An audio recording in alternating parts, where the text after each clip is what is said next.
सांसों की माला पे सिमरूं मैं अपने मन की मैं जानूं और तेरे मन की राह। अपने मन की मैं जानूं और मेरे मन की राह। सांसों की माला पे सिमरूं मैं सीताराम। सांसों की माला पे सिमरूं मैं सीताराम।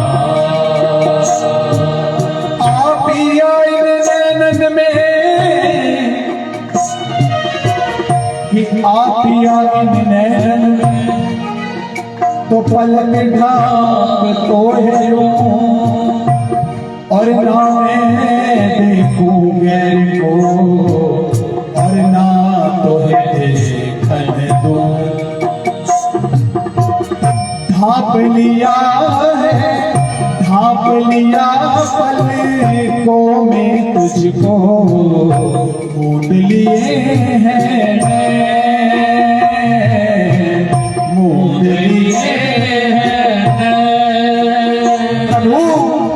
ढांप लिया पलकों में तुझको मूड लिए हैं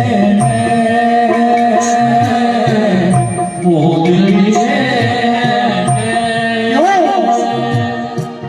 तुझको तू मुझको देखे नैनों का क्या काम। मैं तुझको तू मुझको देखे गैरों का क्या काम। अगर प्रभु को इन आंखों में बसाकर इन आंखों को बंद कर लिया जाए, ऐसा ही भाव रखते हम क्या कह रहे हैं? तो मुझको मैं तुझको देखूं दुनिया क्या क्या मुझको मैं तुझको देखूं गैरों का क्या काम। सांसों की माला पे सिमरूं मैं सिमरूं मैं सिमरूं मैं तेरा नाम। सांसों की माला पे सिमरूं मैं तेरा नाम। भजो निताई को राधेशा हरे कृष्ण हरे राम। निताई को राधेशा हरे कृष्ण हरे राम। भजो निताई को राधेशा हरे कृष्ण हरे राम। भजो निताई को राधेशा हरे कृष्ण हरे राम। देखिए महामंत्र है ये, कोई जीवा ऐसी ना रह जाए जो ठाकुर नाम से पवित्र ना हो। मिलके गाइएगा। ओम निताई को राधेशा हरे कृष्ण हरे राम। निताई को राधेशा हरे कृष्ण हरे राम। निताई को राधेशा हरे कृष्ण हरे राम। निताई को राधेशा हरे कृष्ण हरे राम। निताई को राधेशा हरे कृष्ण हरे राम। निताई को राधेशा हरे कृष्ण हरे राम। निताई को राधेशा हरे कृष्ण हरे राम। निताई को राधेशा हरे कृष्ण हरे राम। निताई को राधेशा हरे कृष्ण हरे राम। निताई को राधेशा निताई को राधेशा हरे कृष्ण हरे राम। निताई को राधेशा हरे कृष्ण हरे राम। निताई को राधेशा हरे कृष्ण हरे राम। निताई को राधेशा हरे कृष्ण हरे राम। निताई को राधेशा हरे कृष्ण हरे राम। निताई को राधेशा हरे कृष्ण हरे राम। निताई को राधेशा हरे कृष्ण हरे राम। निताई को राधेशा हरे कृष्ण हरे राम। निताई को राधेशा हरे कृष्ण हरे राम। निताई को राधेशा हरे कृष्ण हरे राम। निताई को राधेशा हरे कृष्ण हरे राम। निताई को राधेशा हरे कृष्ण हरे राम। निताई को राधेशा हरे कृष्ण हरे राम।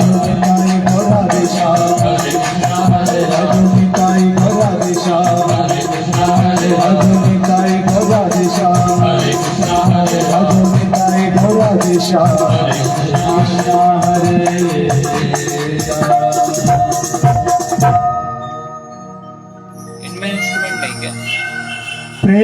पियाला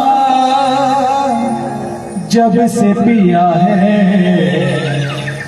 दिल का है ये हाल, दिल का है ये हाल।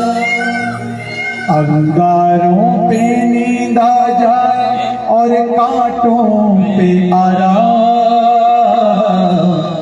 अंगारों पे नींद आ जाए और कांटों पे आराम।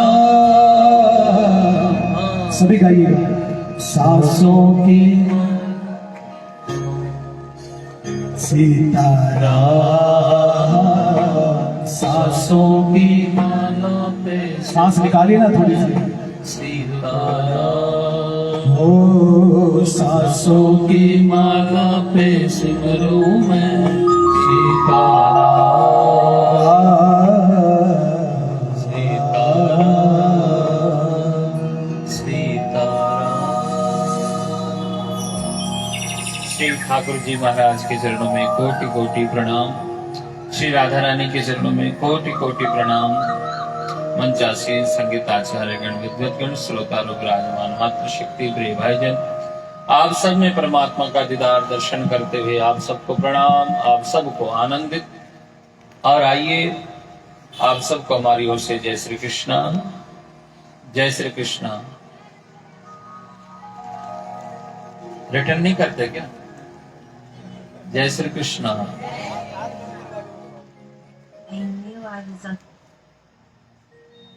भक्ति भाव रस का आनंदित ठाकुर जी महाराज की बाल लीलाओं की कथा को हम कल के प्रसंग में सुन रहे थे।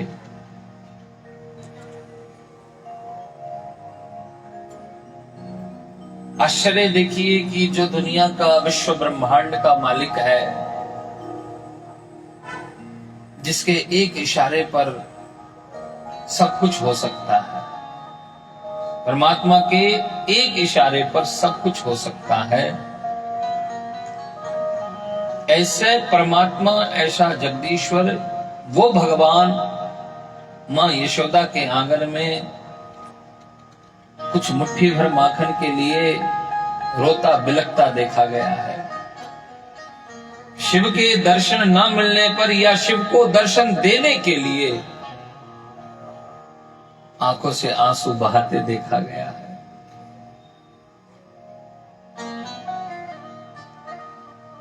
जो दुनिया के पूरे विश्व ब्रह्मांड को अपनी उंगलियों पर खेल रहा हो, खिला रहा हो,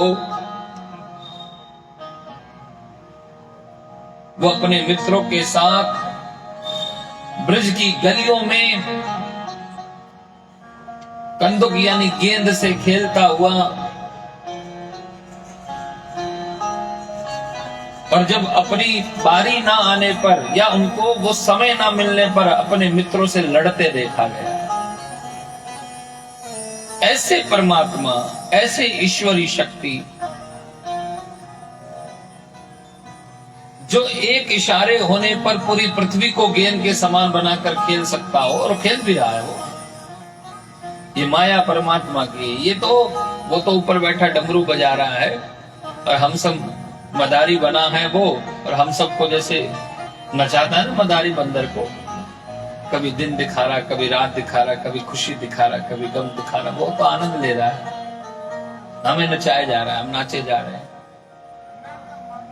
और हम सोचते हैं कि ऐसा हो रहा, वैसा हो रहा है। ऐसा परमात्मा, ऐसा शक्तित्व, ऐसा विश्वास ब्रज की गलियों में कि शेष महेश दिनेश सुरेश जाहि निरंतर ध्यावे, कि ताहि अहीर की छोरिया छचिया भर छाछ पे नाच नचावे। भगवान किसी के माखन चोरी करने जाते नहीं थे। सखी एक कथा बताते हैं कि सखी ठाकुर जी को बुलाती थी, ठाकुर जी चले जाते थे, और कन्हैया से पूछती सखी कि लाला माखन खाओगे? बोले क्यों नहीं खाएंगे, खिलाओ। सखी ने माखन निकाला, ठाकुर जी के आगे रखा और कन्हैया को माखन दिया। कन्हैया खाने लगे तो सखी ने कहा लाला अगर इच्छा हो तो क्या मैं अपने हाथ से माखन खिला दूं? लिए तो बड़ी कृपा होगी, हमें अपने हाथ गंदे नहीं करने पड़ेंगे, खिला दो।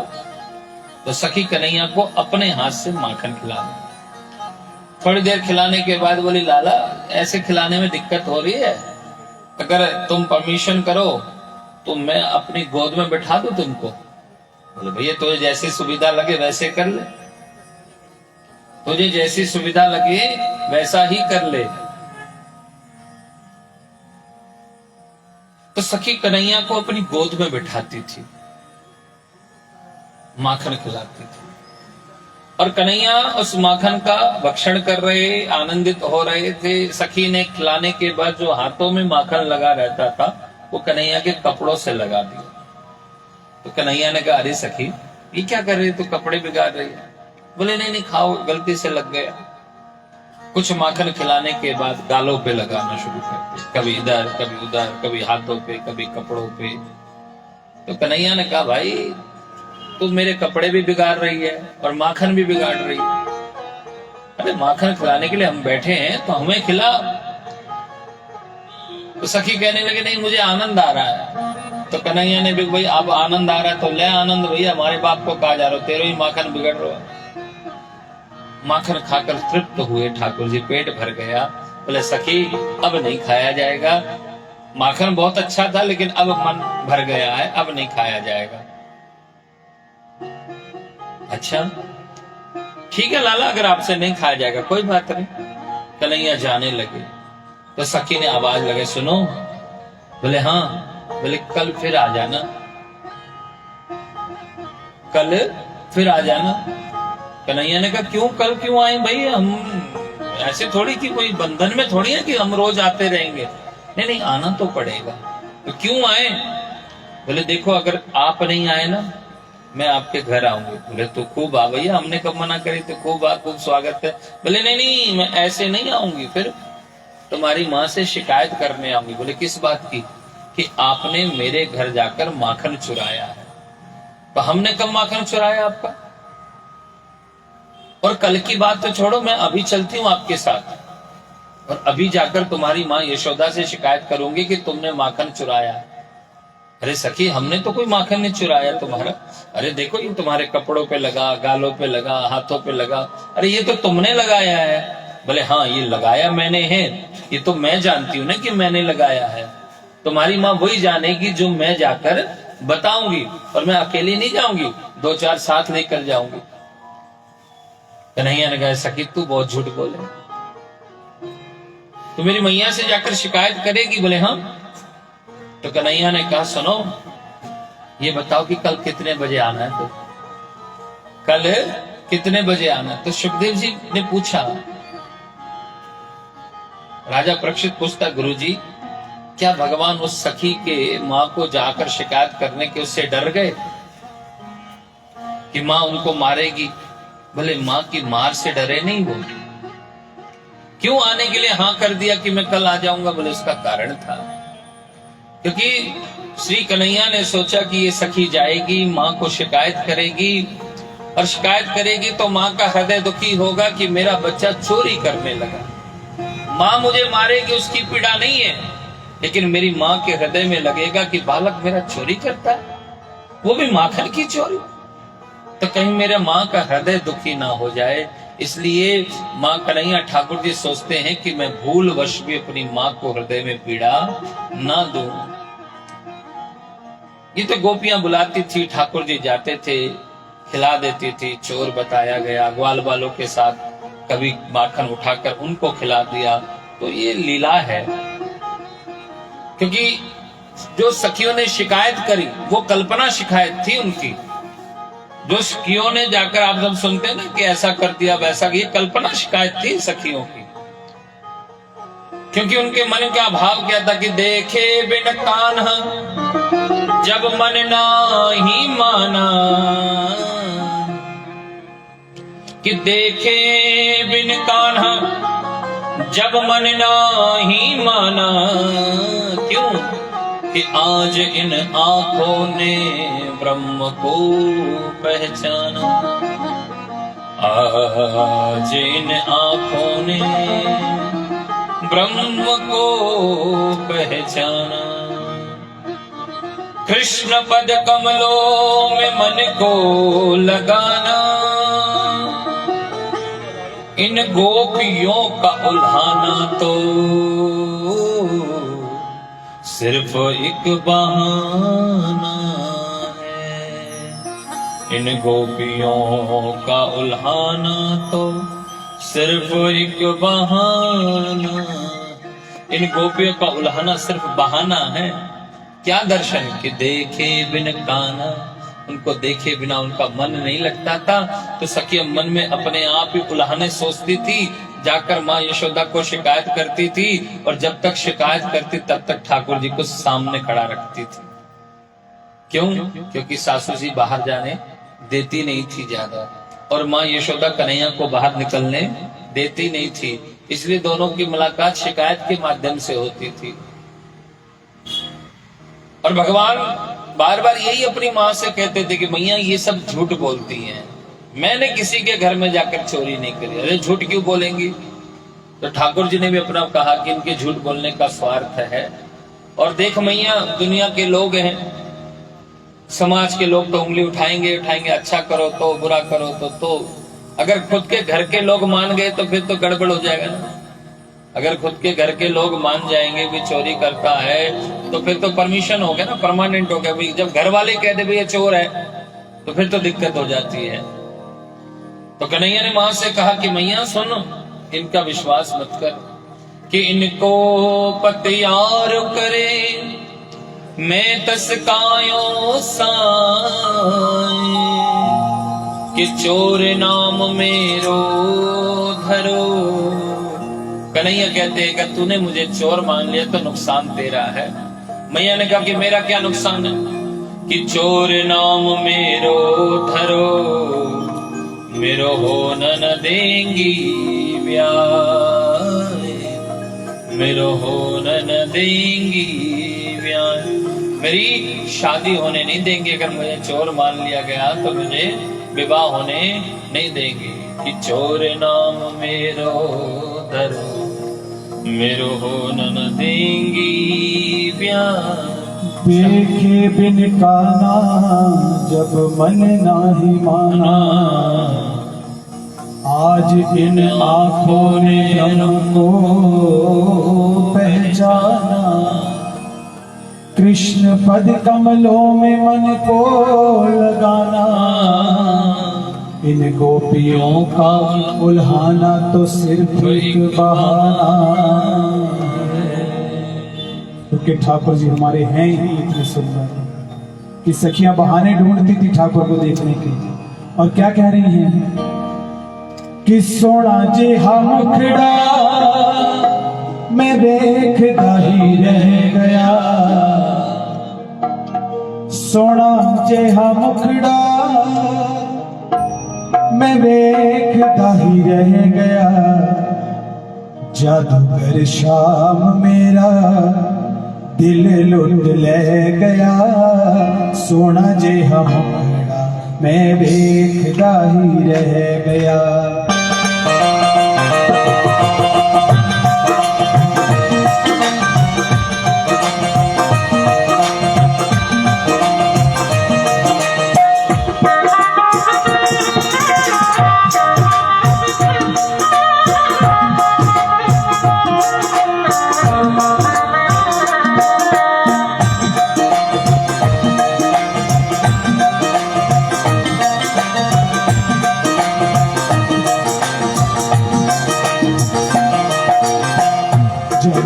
शाम मेरा दिल लुट ले गया, सोना जे हम मैं देखता ही रह गया। जादूगर शाम मेरा दिल लुट ले गया, सोना जे हम मैं देखता ही रह गया। जादूगर शाम मेरा दिल लुट ले गया, सोना जे हम देखता ही रह गया। जादूगर शाम मेरा दिल लुट ले गया, सोना जे हम मैं देखता ही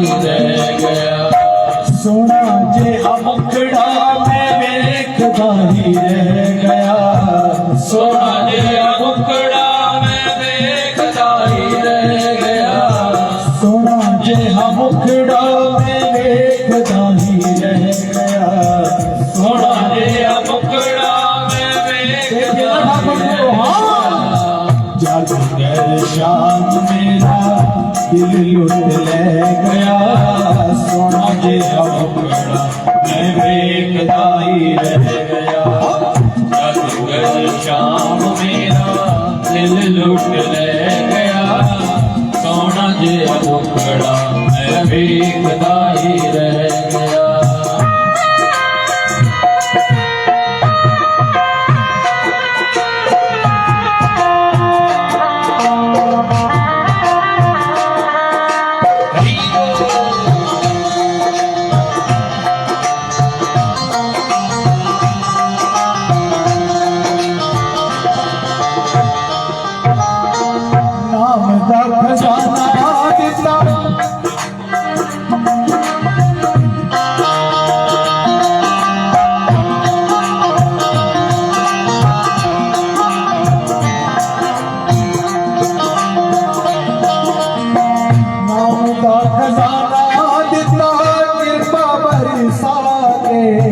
जिंदगी दी डोर मेरे हाथ च फड़ा के हो, जिंदगी दी डोर मेरे हाथ च फड़ा के, जिंदगी दी डोर मेरे हाथ च फड़ा के।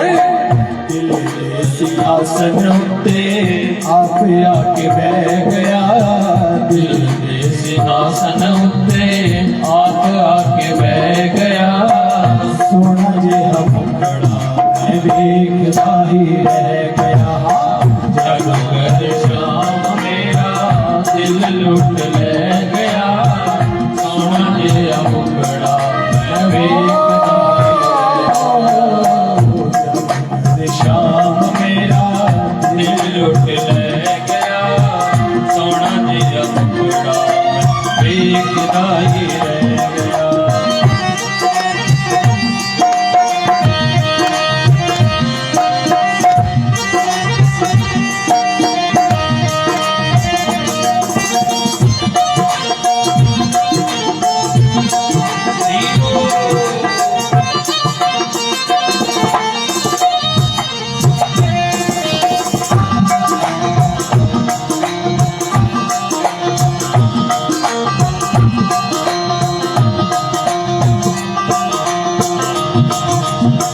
चरना दे विच बैठे सेवा मैं कमावांगी, शाम चरण नू अपने दिल च वसावांगी हो, शाम चरण नू अपने दिल च वसावांगी हो, शाम चरण नू अपने दिल च वसावांगी।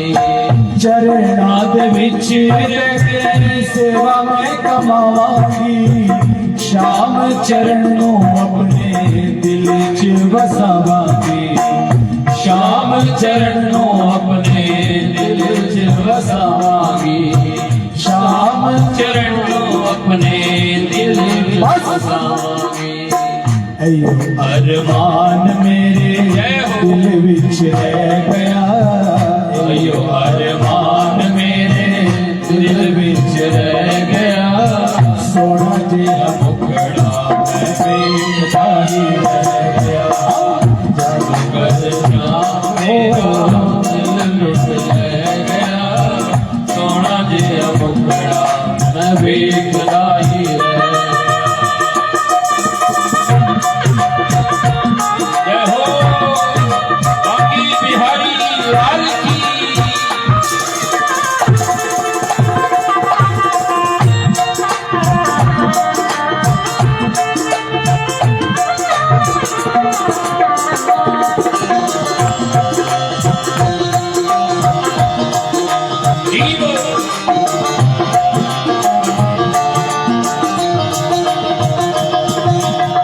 जदों दिन मेरे नैना विच गए, सारे अरमान मेरे पल विच बह गए, सारे अरमान मेरे पल विच बह गए, ओ सारे अरमान मेरे पल विच बह गए। जदों दिन मेरे नैना विच बह गए, सारे अपराध मेरे पल विच बह गए,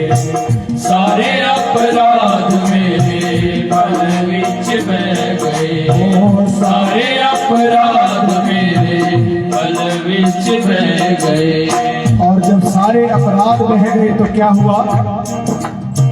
पापा बड़ा बोझ मेरे सिर तो ले गया, पापा बड़ा बोझ मेरे सिर ले गया, सोना जे हम देखता ही रह गया, जब शाम मेरा दिल लुट ले गया, सोना जे हम बड़ा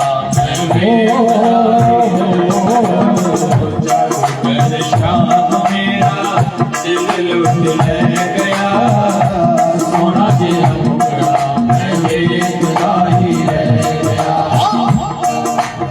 शाम मेरा दिल लुट ले गया, सोना जे हम बड़ा देखता ही रह गया, वो सोना जे हम बड़ा देखता ही रह गया, सोना जे हम बड़ा देखता ही रह गया, सोना जे हम बड़ा देखता ही रह गया, सोना जे हम बड़ा देखता ही रह गया, जब शाम मेरा दिल लुट ले गया, सोना जे हम बड़ा देखता ही रह गया, जब शाम मेरा दिल लुट ले गया, सोना जे हम बड़ा देखता ही रह गया। और जिसका दिल मेरा ठाकुर लूट लेता है ना, वो ऐसे शांत नहीं बैठता, वो एक ही बात कहता है, क्या?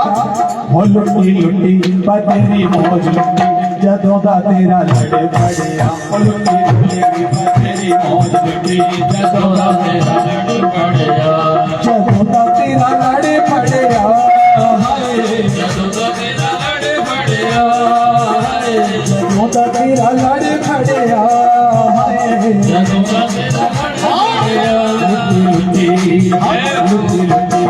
तेरी मौज लुटी, जदों दा तेरा लड़े पड़िया, लुटी लुटी तेरी मौज लुटी, जदों दा तेरा लड़े पड़िया, अपने बेगानिया ने घेर लिया किया, अपने बेगानिया ने घेर लिया किया, असी ता उड़ी का शमा तेरे उत्ते रखिया, असी ता उड़ी का शमा तेरे उत्ते रखिया, हो तेरे हाथ सुटी, मैं देखो तेरे हाथ सुटी, तेरी मौज लुटी, जदों दा तेरा लड़े पड़िया, लुटी लुटी तेरी मौज लुटी, जदों दा तेरा लड़े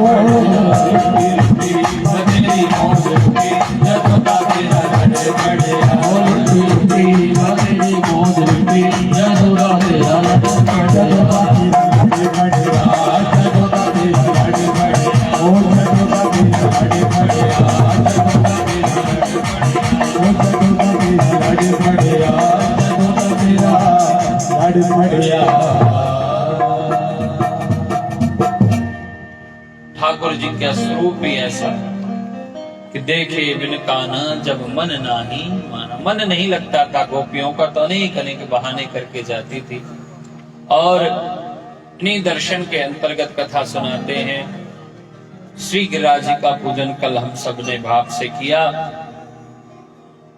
इंद्र के मान का मर्दन करने के लिए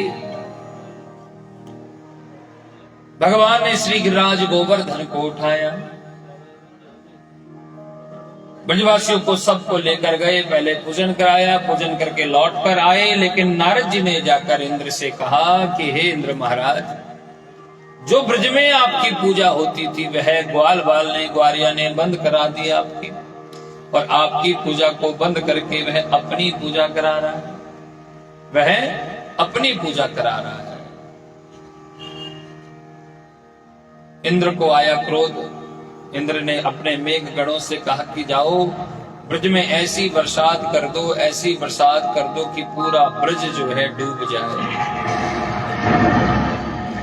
पूरा ब्रज मंडल बह जाए। मेघ गणों को आदेश मिला और आदेश मिलते ही मेघ गण गए और श्री सुखदेव बाबा राजा परीक्षित से कहते हैं बरसात भयंकर स्वरूप में होने लगी। पहले बरसात को देखकर ब्रजवासी प्रसन्न हुए कि चलो पूजा का फल मिल गया कि बारिश होने लग रही है, लेकिन उसका रूप देखकर डर गए कि अगर ऐसी बरसात होती रही तो ये सब डूब जाएगा, सब बह जाएगा। तो तुरंत ठाकुर जी के पास गए और कहा कि प्यारे आप हमारी रक्षा करो। भगवान ने कहा कि मैं कैसे रक्षा कर सकता हूं, मैं तो आप जैसा ही हूं। आपने जैसे हमने पूजा करी वैसे आपने पूजा करी, तो मैं तो आप जैसा हूं, कैसे रक्षा करूं। ग्वाल बाल कहने लगे नहीं नहीं, आपके कहने पर हमने गिरिराज जी का पूजन किया, पर आपसे कहा था, आपसे हमने कहा था कि हमारी 3 शर्त मंजूर करनी पड़ेगी। 3 शर्त के अंतर्गत में उन्होंने कहा कि पहली शर्त तो हमारी पूजा से खुश होना होगा। तुम्हारे गिरिराज भगवान को खुश हो गए। दूसरी शर्त ये थी कि गिरिराज महाराज को हमारे सामने आकर भोग लगाना होगा। बोले आ गए थे। बोले तीसरी शर्त ये भी कही थी कि जब अगर कहीं कुछ इंद्र महाराज नाराज हो गए तो हमारी रक्षा भी तुम्हारे भगवान को करनी पड़ेगी।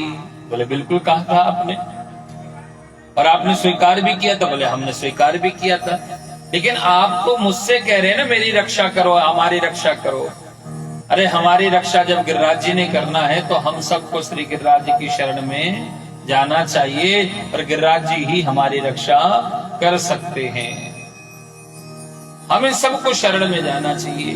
ब्रजवासी सब श्री गिरिराज जी की शरण में लेकर गए और सबको ले जाकर श्री गिरिराज जी महाराज को श्री ठाकुर जी ने प्रणाम किया, और प्रणाम करते हुए धीरे धीरे गिरिराज पर्वत को उठाना शुरू कर दिया महाराज। और जैसे जैसे अपनी भुजा से उस पर्वत को उठाने लगे, और पर्वत को उठाकर महाराज श्री सुखदेव बाबा कहते हैं भगवान ने दोनों भुजाओं से उस पर्वत को उठा लिया, और ब्रजवासी जो ग्वाल बाल थे सब साथ थे, सबने अपना अपना सहयोग प्रदान करने के लिए अपने अपने बांस के डंडे भी लगा दिए। भगवान ने जब पूर्णतः पर्वत को उठाया तो धीरे धीरे एक हाथ हटा दिया, और एक हाथ हटाने के बाद श्री गिरिराज गोवर्धन जी महाराज भगवान ने अपनी सबसे छोटी उंगली की नख पर श्री गिरिराज जी को टिका दिया, नाखून पर। कितना बड़ा गोवर्धन पर्वत था। कथा में कहा कि 7 कोस यानी 21 किलोमीटर ऐसे श्री गोवर्धन पर्वत को, विशाल पर्वत को भगवान ने अपनी नख पर टिकाया। इंद्र बरसात कर रहा, भगवान ने सारे ब्रजवासियों को कहा कि तुम इसकी शरण में आ जाओ नीचे। मानो कैसे कोई बालक पहली बरसात को देखकर प्रसन्नता होकर घर से छाता निकालकर खोलकर अपने आप को सुरक्षित करता हो, ऐसे ही बाल स्वरूप में भगवान ने पर्वत को उठा दिया। सारे ब्रजवासी दूर दूर के उसकी शरण में हैं, और शरण में आने के बाद दिन रात बरसात होती रही। ठाकुर जी पर्वत उठाकर रहे, और पर्वत उठाते उठाते श्री परमात्मा श्री सुखदेव बाबा कहते हैं, और पर्वत को उठाने के बाद कितना 7 दिन तक, ध्यान दीजिएगा, 7 दिन 7 रात्रि 7 दिन 7 रात्रि तक 7 कोस के पर्वत को 7 बरस की अवस्था में कन्हैया ने उठाया था। और पर्वत उठाने के बाद श्री सुखदेव बाबा कहते हैं भगवान ने, ग्वाल बाल ने कहा कि महाराज बरसात तो हो रही है, आप थोड़ा सा विश्राम कर लीजिए। कन्हैया ने कहा अगर मैं बैठ गया ये पर्वत कौन उठाएगा। सखा कहने लगे अच्छा तो आपको ये लग रहा है कि पर्वत आप उठा रहे हो, कि पर्वत आपने उठा रखा है। कन्हैया ने कहा ब्रजवासियों क्या आपको क्या लगता है कि पर्वत जो है आपके बांस के डंडे पे टिके, क्योंकि दोनों को ये लग रहा है कि भगवान को तो पता है कि पर्वत भगवान ने उठा रखा है, लेकिन ग्वाल वालों को यही लग रहा है कि पर्वत सिर्फ हमारे बांस के डंडे के सहारे टिके हुए हैं।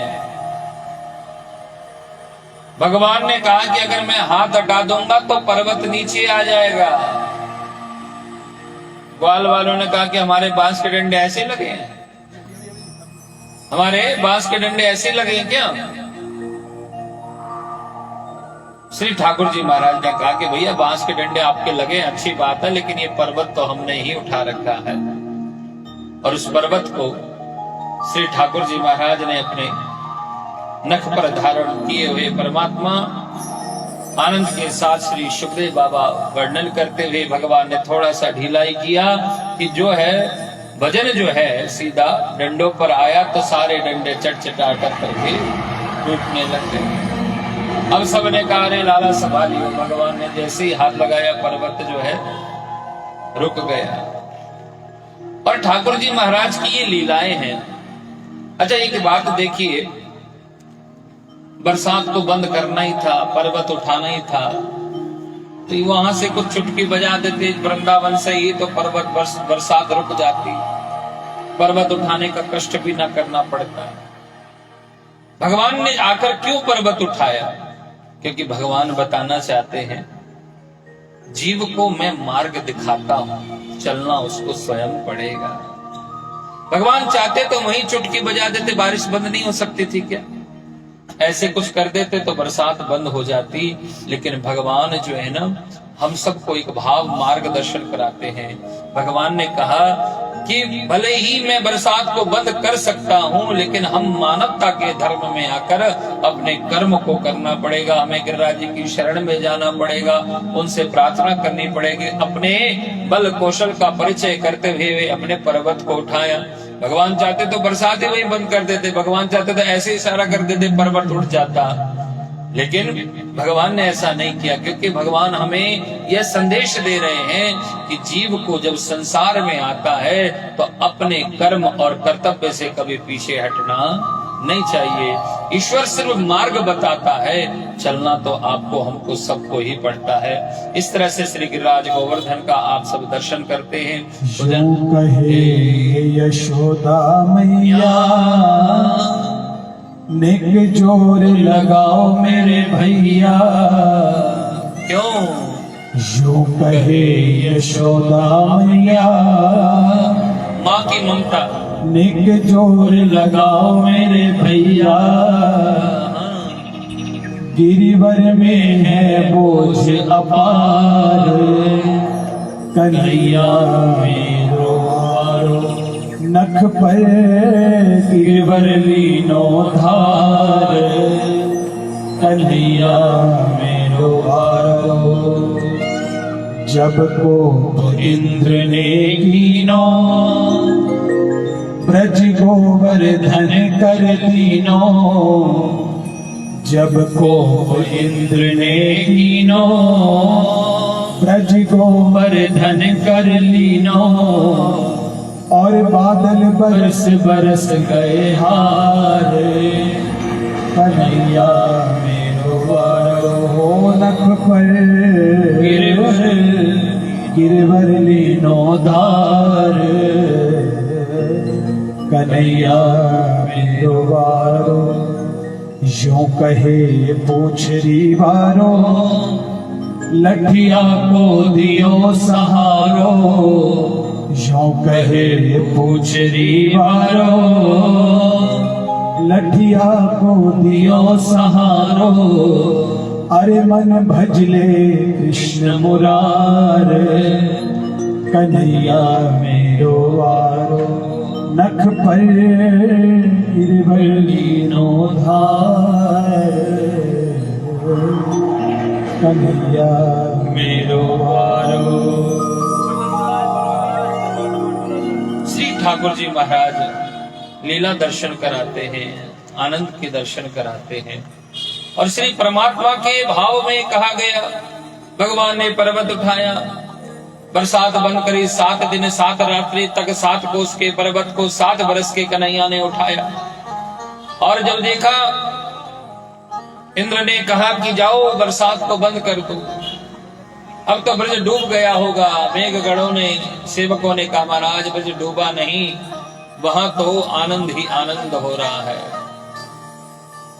वहां तो बरसात का कोई अता पता नहीं है। इंद्र ने ध्यान किया कि भाई इतनी बरसात होने के बावजूद भी ब्रज में धूल उड़ रही है। बोले हाँ, क्यों? क्योंकि स्वयं ठाकुर जी जहां रक्षा करने के लिए खड़े हो जाएं तो वहां श्री सुखदेव बाबा कहते हैं इंद्र समझ गया। इंद्र ने ध्यान लगाकर देखा कि जिसको मैं ग्वाला समझ रहा हूं वो तो साक्षात नारायण है। अपने मेघ गणों से कहा कि भैया बरसात बंद कर दो, क्योंकि जहां रक्षा करने के लिए स्वयं जगदीश्वर खड़े हो जाएं वहां 7 दिन तो क्या, अगर 7 जन्म भी बरसात करते रहोगे तब भी कुछ होने वाला नहीं है। इसलिए बरसात को बंद करवा दिया गया। लेकिन इंद्र को लगा कि मुझसे अपराध हो गया, मुझे क्षमा याचना करनी चाहिए। तो भगवान से क्षमा याचना करने के लिए इंद्र महाराज आए ऐरावत हाथी पर चढ़कर। इंद्र का वाहन क्या है? ऐरावत हाथी पर चढ़कर आए। लेकिन जब गोवर्धन की सीमा पर पहुंचे तो उन्होंने हाथी का त्याग कर दिया और हाथी का त्याग करके श्री गिरिराज महाराज तक, ठाकुर जी तक जो है इंद्र जी महाराज दंडोती लगाते हुए पहुंचे। अपने अपराध की क्षमा करने के लिए वह दंडोती लगाते हुए, लेटते हुए पहुंचे। कभी से गिरिराज जी की दंडोती परिक्रमा का विधान है। हम आप जाते हैं तो देखते हैं सज्जन भक्तजन जो हैं अपनी शारीरिक सामर्थ्य परिश्रम के साथ, भक्ति और विश्वास के साथ ठाकुर जी की फेरी कर रहे होते हैं। और इंद्र ने आकर पूजन किया कि भगवान मुझसे अपराध हो गया, मैं आपको जान नहीं पाया। और मैं कैसे जान जाता, मैं तो बहुत छोटा हूं। कि शिव समाधि में ढूंढते हैं जिसको ब्रह्म जिसका पार ना पा सके। शिव समाधि में ढूंढते हैं जिसको ब्रह्म जिसका पार ना पा सके। मैं तो बहुत छोटा था, जब ब्रह्मा नहीं समझ पाए, शिव जिसको जान नहीं पाए, तो मैं कैसे जानता। मुझसे अपराध हो गया, क्षमा कर दो। भगवान ने कहा जाओ, तुम्हें माफी दे दी। इंद्र ने कहा महाराज एक नाम स्वीकार कर लो, हर भक्त आपको किसी किसी नाम से बुलाता है। आज मेरे मन में भी एक जिज्ञासा जगी कि एक नाम आपको दे दूं। तो इंद्र ने कहा कि आज से मैं आपको गोविंद नाम से संबोधित करता हूं। तो इंद्र के द्वारा ठाकुर जी को गोविंद नाम दिया गया। गिरिराज जी की परिक्रमा में जाएंगे तो पहला कुंड जो पड़ता है वो गोविंद कुंड ही पड़ता है। श्री ब्रजवासियों ने देखा कि इंद्र महाराज तो बड़ी पूजा करके चले गए। कामधेनु गाय आई जिसने भगवान को दूधाभिषेक किया। कामधेनु गाय ने दूध चढ़ाया भगवान को। तभी गिरिराज जी पर तोपे दूध चढ़े तोपे, दूध चढ़ाने का पुण्य जो है श्री गिरिराज जी महाराज पर है। अपनी मनोकामना पूर्ण करने के लिए ब्रजवासी दूध की धार से फेरी करते हैं, दूध की धार की परिक्रमा करते हैं। ऐसे श्री गिरिराज जी महाराज का दर्शन हुआ। ब्रजवासियों को लगा कि जिसको हम अनपढ़ अपना मित्र मानते थे, अपना भाई सखा मानते थे, ये तो साक्षात भगवान है। जिस इंद्र की पूजा करते करते हमारे बाप दादा परदादा चले गए, उस इंद्र का पूजन, वह इंद्र आकर आज हमारे ठाकुर का पूजन करता है। ऐसे ठाकुर जी की लीला को देखकर समझ गए कि ये साक्षात नारायण हैं। ये सारी घटना घटने के बाद ब्रजवासी अपने अपने घर को लौट कर आए। पर्वत को रख दिया गया, लेकिन ब्रजवासी कन्हैया के मित्र जो थे ना, भगवान से दूरी बना रहे थे। जब भगवान से दूरी बना रहे तो भगवान ने पूछा, भाई जब से गिरिराज जी की लीला करके आए तुम हमसे बातचीत नहीं करते हो, दूर दूर रहते, कोई कारण है? कोई हमसे भूल हो गई? बोले भूल आपसे नहीं, भूल तो हमसे हो रही थी कि हम आपको अपना मित्र मान रहे थे, सखा मानते हुए कभी आपसे तू तड़ाक में बात कर दिया, कभी आपको मारपीट भी कर दी हमने, ये मुझसे अपराध हो गया। आप तो साक्षात नारायण हैं। भगवान ने कहा अरे नहीं भाई, मैं कोई भगवान नहीं कहा तुम ये सब। बोले नहीं नहीं, अरे हमने आंखों से देखा इंद्र महाराज आपकी पूजा करें। इंद्र किसकी पूजा कर सकता है? भगवान के सिवा किसी और की नहीं करेगा। आप भगवान हो, आपने पर्वत उठाया, ये पर्वत भगवान के सिवा कोई और दुनिया का कितना बड़ा पहलवान उठाने वाला नहीं है। भगवान ने कहा लीला तो करी, लेकिन ग्वाल बाल हमसे दूर हो गए। तो भगवान ने माया से कहा कि अरे माया, इन ग्वाल बालों के हृदय से ना इस लीला को तो भुला दे, ऐसा कर दे कि मानो इन्होंने कोई सपना देखा हो, बस धुंधली तस्वीर कर दे। माया ने भगवान के आज्ञा अनुसार बालकों के हृदय से वह भाव को निकाल दिया गया। और कन्हैया कहते हैं भैया मैंने पर्वत अकेले नहीं उठाया, ये तुम सब ने उठवाया है। कैसे? कि कछु माखन को बल बढ़ो, कछु गोपन करी सहाय। कुछ तो जो सखियों के घर जाकर माखन चुराया उसका बल, कुछ आप लोगों ने बांस के डंडे लगा दिए जैसे तैसे जो भी था। कि कछु गोपन करी सहाय। और सच कहूं बोले हम जो पर्वत उठाया है ना, ये तो सब बहाना है, लेकिन असली ताकत तो किसी और की थी जिसने ये पर्वत उठाया। कि कछु माखन को बल बढ़ो, कछु गोपन करी सहाय। श्री राधे जू की कृपा सो, मैंने गिरिवर लियो ताय। मैं कोई पर्वत उठा सकता? अगर किशोरी कृपा न करे तो मैं एक पत्ता भी नहीं हिला सकता। बोलो राधे राधे। श्री राधे जू की कृपा सो, मैंने गिरिवर लियो। श्री राधे जू की कृपा से मैंने पर्वत उठा लिया, नहीं तो मुझ में क्या सामर्थ्य। तभी तो कहा जाता कि कहो राधे राधे। हाँ, कृष्ण के पीछे जाने से कुछ मिलने वाला नहीं है। राधा रानी है सरकार, कृपा अगर वो कर देगी तो ठाकुर जी को मजबूरन जबरदस्ती कृपा करनी ही पड़ेगी। अब स्वयं राधा रानी की कृपा से जो पर्वत उठाए, यानी कहीं न कहीं उस पे भी कृपा कहीं से आ रही है। इसलिए श्री राधा रानी, श्री राधे जो की कृपा से मैंने गिरिवर लियो उठाए। श्री किशोर जी की कृपा से मैंने पर्वत उठाया है। और देखिए, क्योंकि स्वयं ठाकुर जी कहते हैं कि ना कुछ किया ना कुछ करने यो, जो कुछ किया किशोरी आपने आप ही करने यो।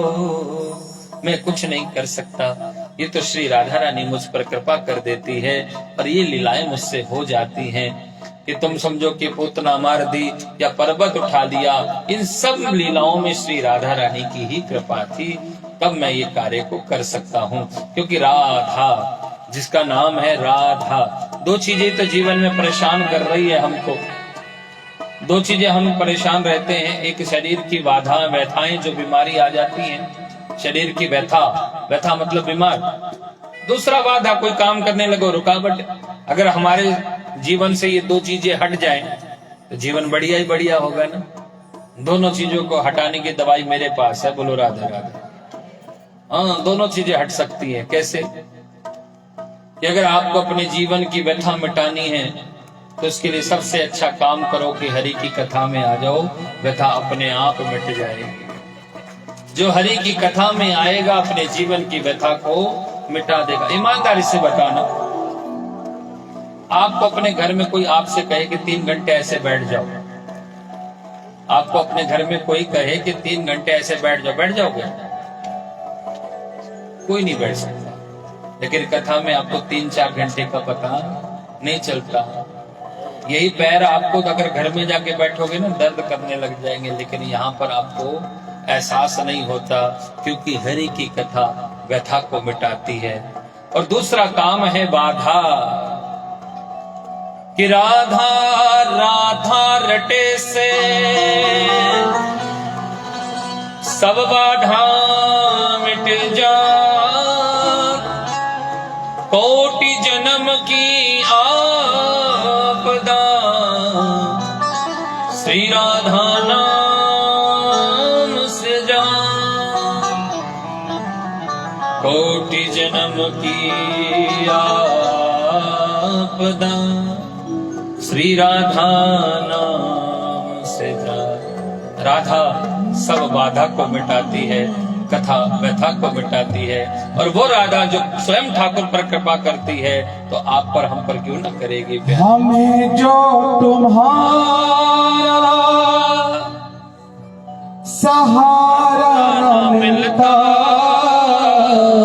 जो किशोरी से प्रेम करता हो, हमरे में ही रहते किनारा न मिलता। जो तुम्हारा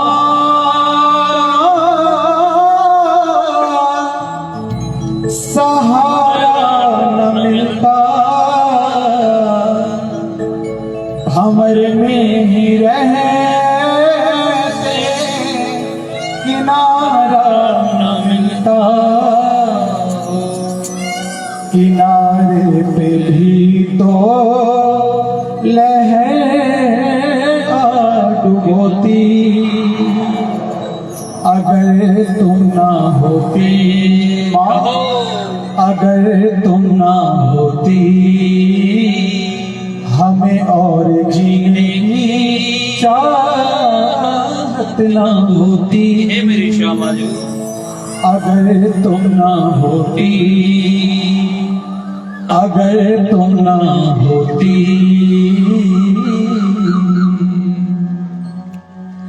हे लाडली सुध लीजिए हमारी, हे राधा रानी, हे श्यामा प्यारी। ताली बजाकर जिसको किशोरी की कृपा दृष्टि चाहिए वो बेसुध है महसूद के लिए करिए। जय हो।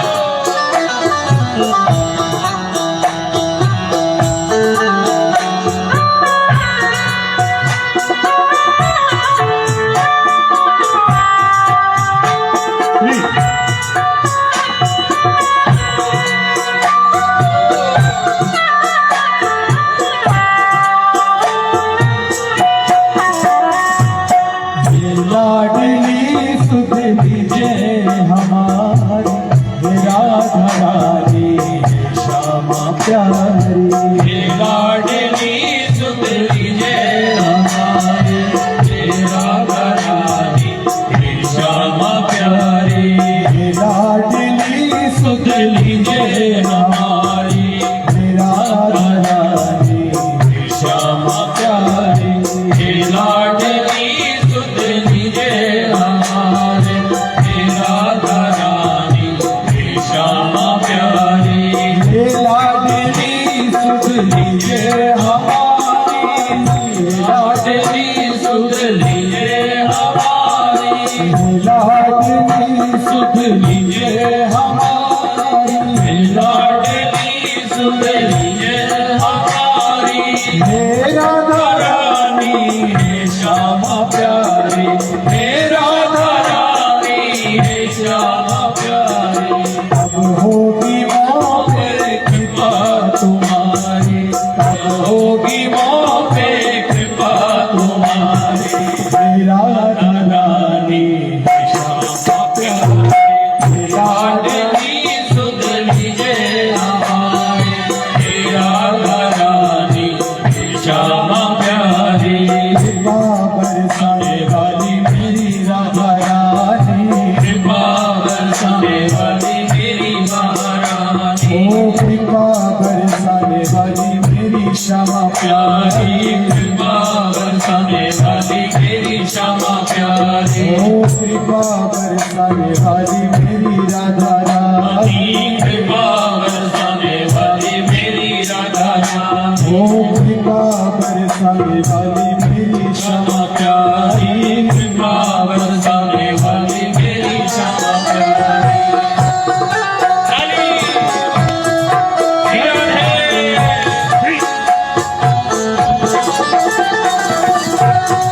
जय हो।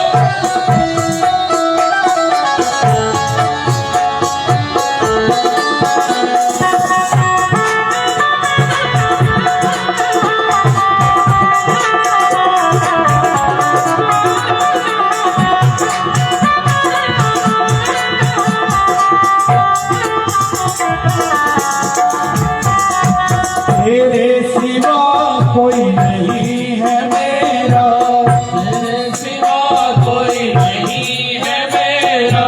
तेरे सिवा कोई नहीं है मेरा। तेरे सिवा कोई नहीं है मेरा।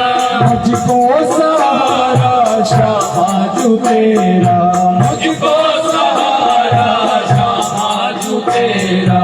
तेरे सिवा कोई नहीं है मेरा।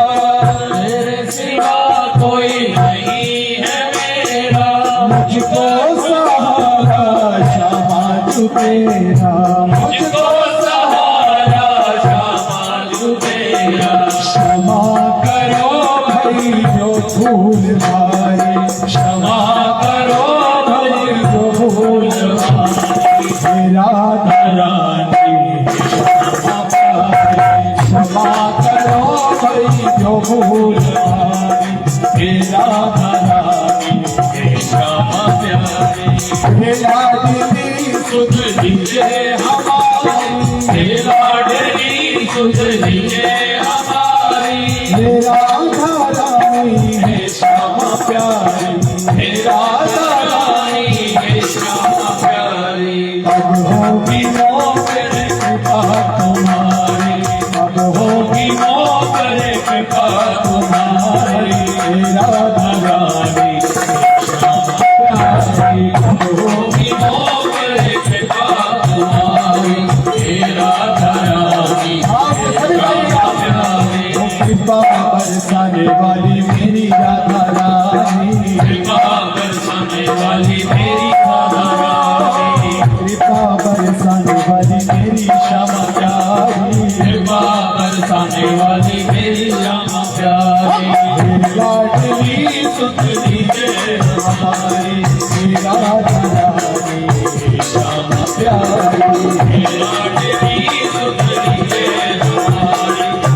राधा रानी श्यामा प्यारी। राधा रानी की बरसाने वाली की जय हो।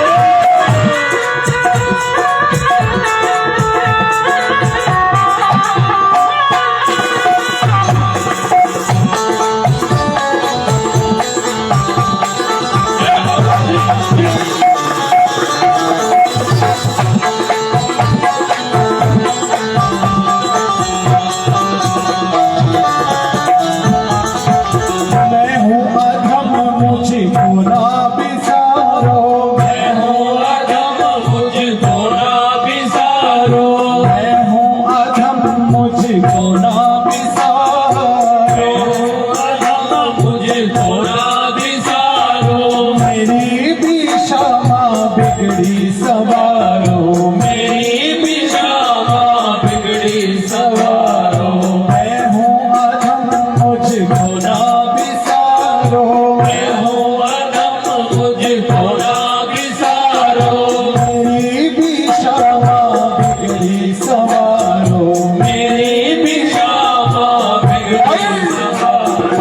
हारो या मारो मर्जी तुम्हारी, हारो या मारो मर्जी तुम्हारी। तेरा हारो या या मारो हे श्यामा प्यारी। लाडली सुध लीजिए हमारी राधा रानी, श्यामा प्यारी। लाडली सुध लीजिए हमारी। राधा रानी श्यामा प्यारी। कृपा बरसाने वाली मेरी क्षमा प्यारी, कृपा बरसाने वाली मेरी श्यामा प्यारी। ओ दया बरसाने वाली मेरी क्षमा प्यारी, दया बरसाने वाली मेरी श्यामा प्यारी। लाडली सुध लीजिए हमारी राधा रानी श्यामा प्यारी। लाडली सुध लीजिए हमारी। राधा प्यारी श्यामा प्यारी।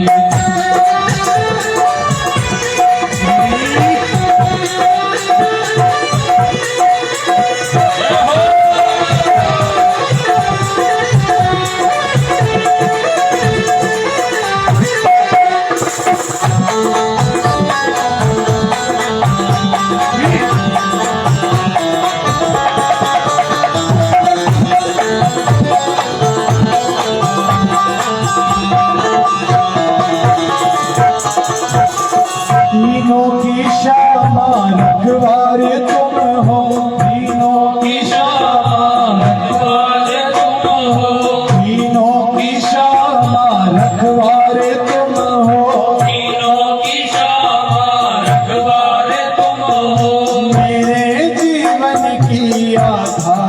तुम हो, मेरे जीवन की आधार तुम हो, तीनों की शाम रखवाले तुम, तीनों की शाम रखवाले तुम हो, मेरे जीवन की आधार तुम हो, मेरे जीवन की आधार तुम हो। लाखों की तुमने बिगड़ी सवारी, लाखों की तुमने बिगड़ी सवारी, राधा रानी लाखों की तुमने बिगड़ी सवारी, राधा रानी ओ लाडली सुतली जय हमारी, राधा रानी श्यामा प्यारी, लाडली सुतली जय हमारी, राधा रानी श्यामा प्यारी। कृपा बरसाने वाली मेरी राधा रानी, कृपा बरसाने वाली मेरी राधा रानी, दया बरसाने वाली मेरी श्यामा प्यारी, दया बरसाने वाली मेरी श्यामा प्यारी, कृपा बरसाने वाली मेरी राधा रानी, कृपा बरसाने वाली मेरी राधा रानी, दया बरसाने वाली मेरी श्यामा प्यारी, दया बरसाने वाली मेरी श्यामा प्यारी, लाडली सुतली जय हमारी, मेरा राधा रानी श्यामा प्यारी, लाडली सुतली जय हमारी, राधा रानी लाडली सुतली जय हमारी, राधा रानी श्यामा प्यारी, लाडली सुतली जय हमारी, राधा रानी श्यामा प्यारी, राधा रानी श्यामा प्यारी, राधा रानी श्यामा प्यारी, राधा रानी श्यामा प्यारी, राधा रानी श्यामा प्यारी।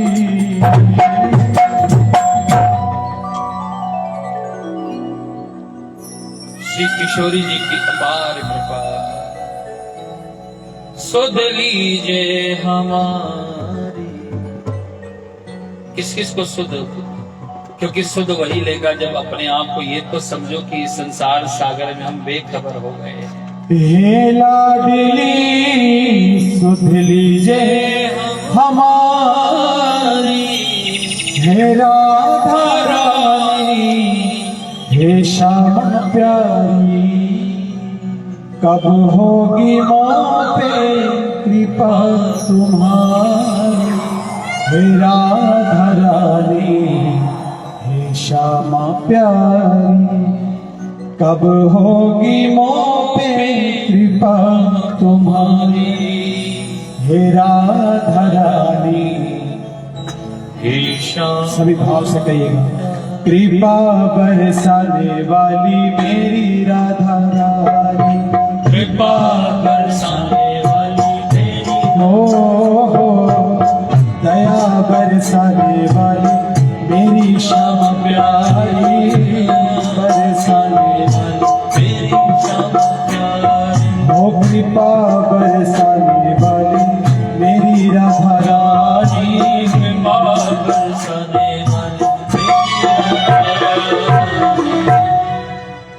सब पर कृपा करती है। एक बार उसकी शरणागति होकर तो देखो, एक बार उसको अपना बना कर तो देखो कि गुणों की बात ना पूछो, गुणों की बात ना पूछो, ये तो अवगुण पर भी रीझ जाती है।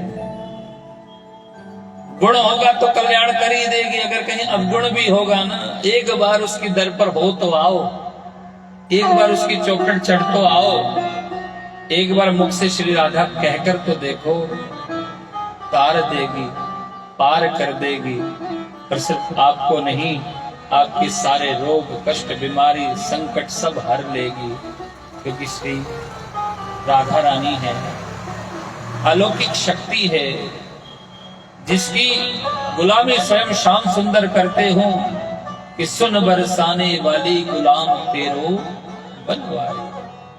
ऐसे परमात्मा श्री राधा रानी की कृपा से मैंने गिरबर लियो उठाए। मैंने किशोरी की कृपा से कथा प्रसंग सुनाते हैं, आगे की बड़े सुंदर लीलाएं हैं, बड़े सुंदर प्रसंग हैं भाव के।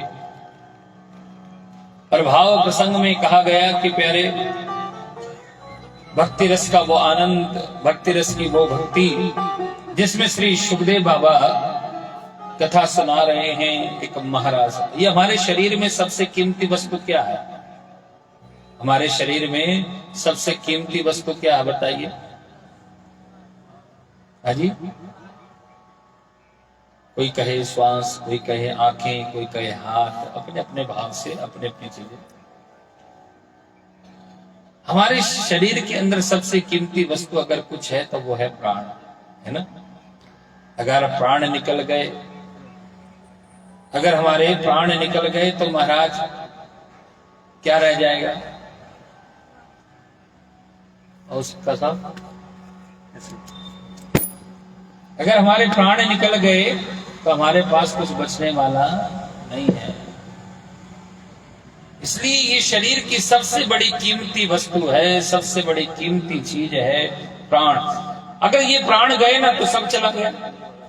प्राण के जाते ही सब कुछ निकल जाता है ना, क्योंकि ये सबसे बड़ी कीमती वस्तु है, सबसे बड़ी आधार शक्ति है जो हम आपके जीवन में वह कीमती वस्तुत्व करता है।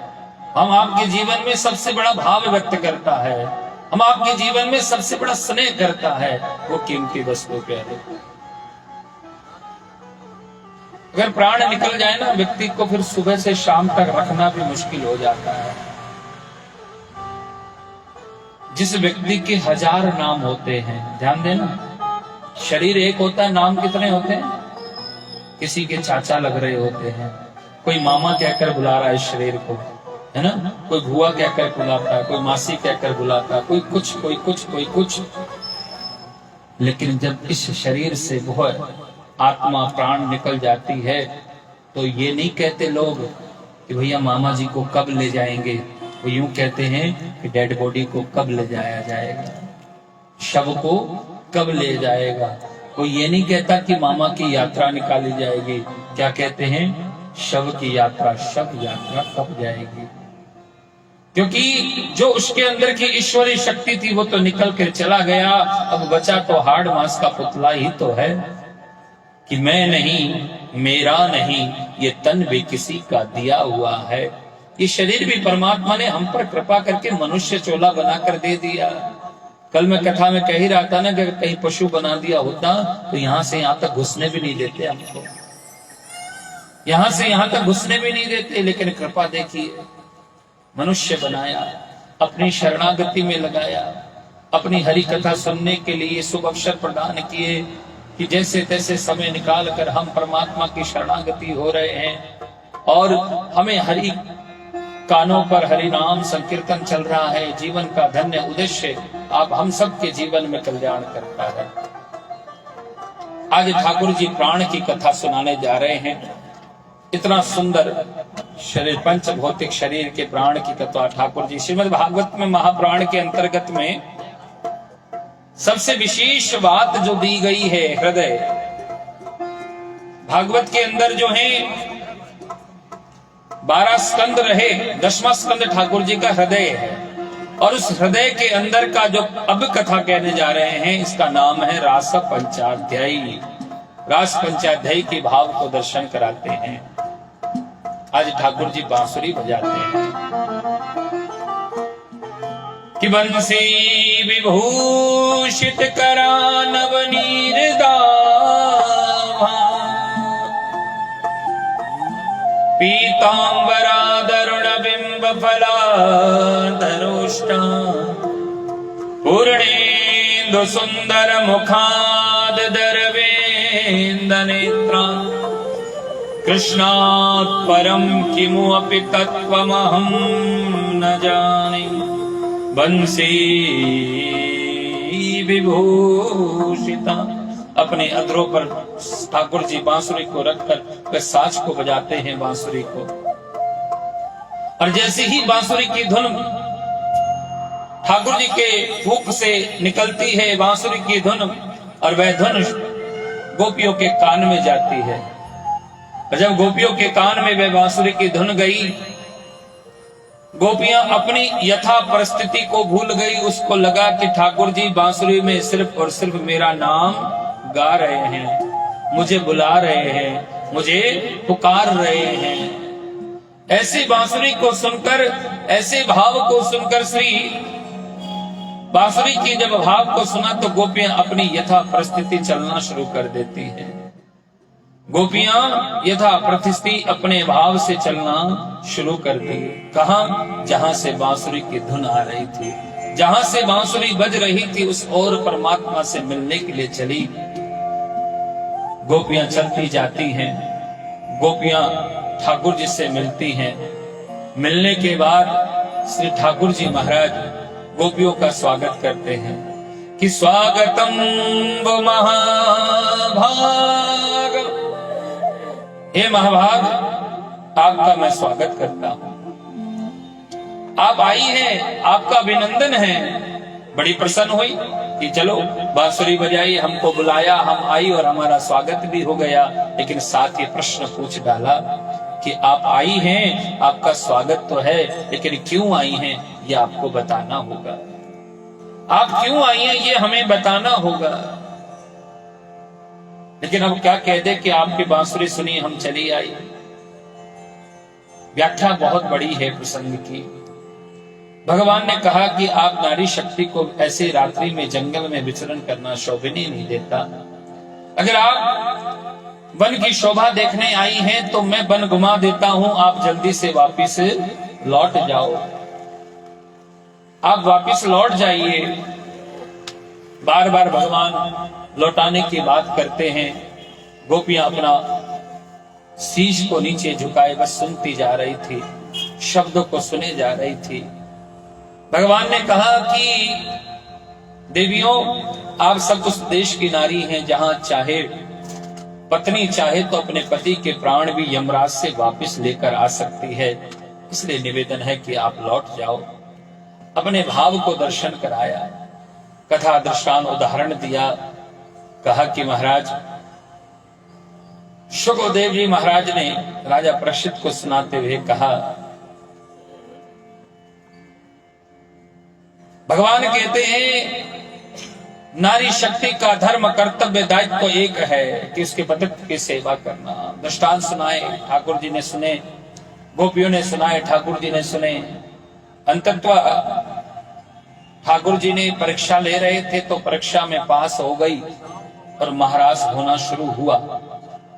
कि महाराज होने की बात चली, महाराज हुआ भी, लेकिन महाराज से पहले गोपियों के मन में अभिमान की जागृति हुई, अभिमान की जागृति हुई।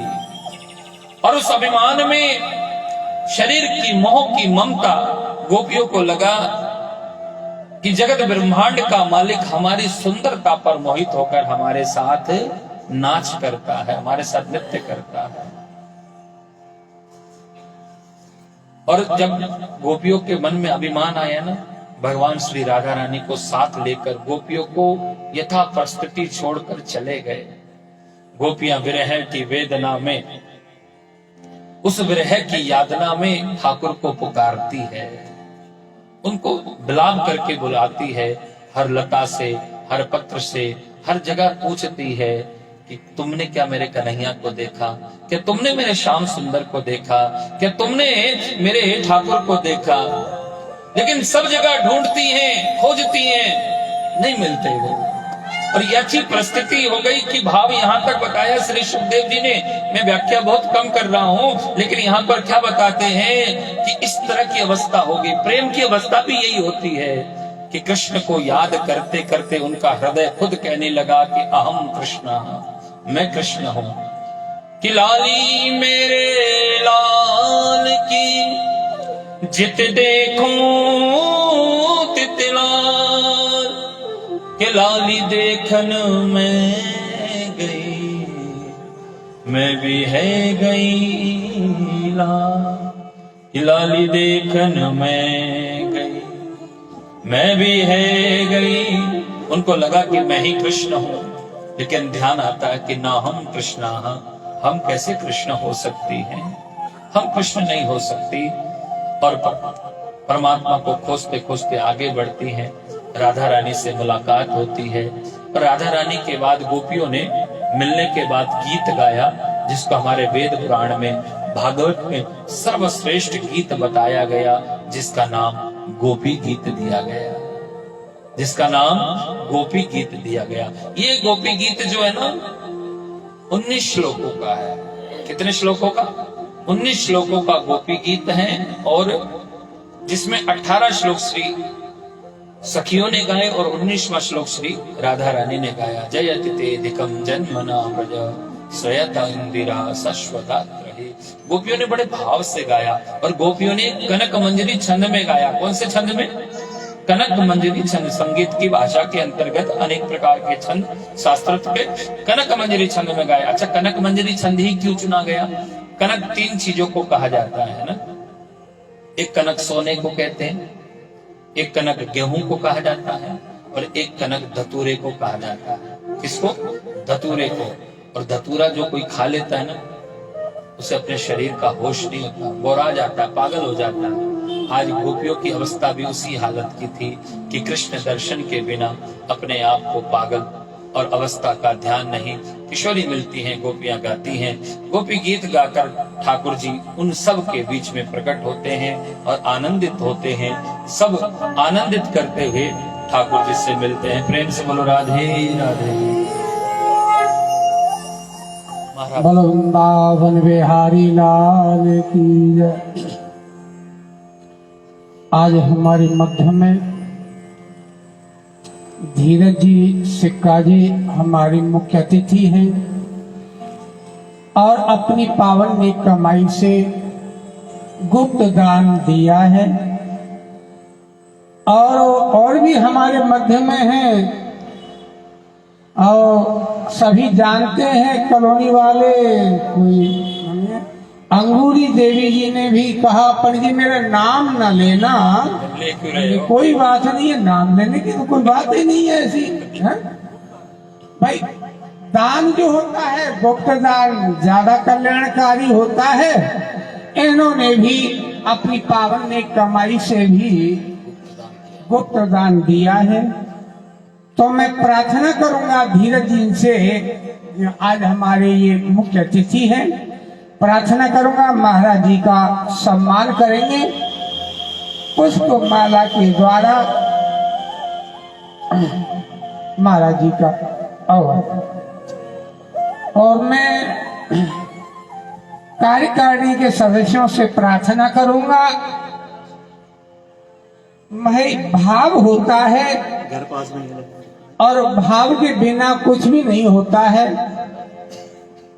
एक मिनट सिक्का जी, एक मिनट मैं प्रार्थना करूंगा प्रधान जी से, हमारे सिक्का साहब का थोड़ा सा मान सम्मान एक पटका के द्वारा।